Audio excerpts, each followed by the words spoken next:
সম্মানিত দেশবাসী, আমি cancer specialist doctor SM Sarwar. বিশেষ করে আপনারা জানেন সারা ওয়ার্ল্ডের ডাক্তারদের বক্তব্য ক্যান্সার হলে আনসার নেই। ক্যান্সার হলে আমরা সাময়িকভাবে চিকিৎসা দিয়ে থাকি, একসময় ক্যান্সারের মৃত্যু হয়, এটাই স্বাভাবিক। এবং সারা পৃথিবীর ডাক্তাররা বলে থাকেন ক্যান্সার হলো একটি মরণ বিধি। বিশেষ করে আমি বলি যে ক্যান্সার হলে আনসার নেই, সেই কথার কোনো ভিত্তি নেই। ক্যান্সার সম্পূর্ণরূপে সুস্থ হয়।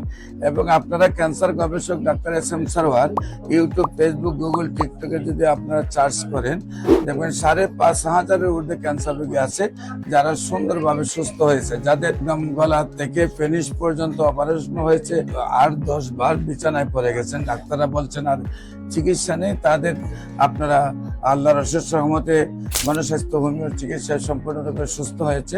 আল্লাহর অশেষ রহমতে আমার চিকিৎসা সম্পূর্ণরূপে সুস্থ হয়েছে। বিশেষ করে আমি বলবো যে ক্যান্সার হলেই আপনার প্রতি মাসে কয়েক লক্ষ টাকা খরচ করতে হবে। ক্যান্সার হলেই আপনার লিভার ট্রান্সফার বা বোন মেরু ট্রান্সফার 70 লক্ষ থেকে 1 কোটি টাকা খরচ করতে হবে, এবং রুগীও মারা যাবে, আবার পরিবারটা ধ্বংস হয়ে যাবে। এগুলো কোনো প্রয়োজন নাই।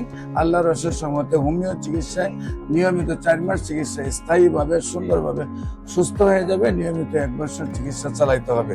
যে কোনো প্রয়োজনে স্ক্রিনে দেওয়া নম্বরে যোগাযোগ করুন। ইনশাআল্লাহ আল্লাহর অশেষ রহমতে আপনার যে কোনো ক্যান্সার সুস্থ হবে। সবাইকে ধন্যবাদ। আসসালামু আলাইকুম ওয়া রাহমাতুল্লাহি ওয়া বারাকাতুহু।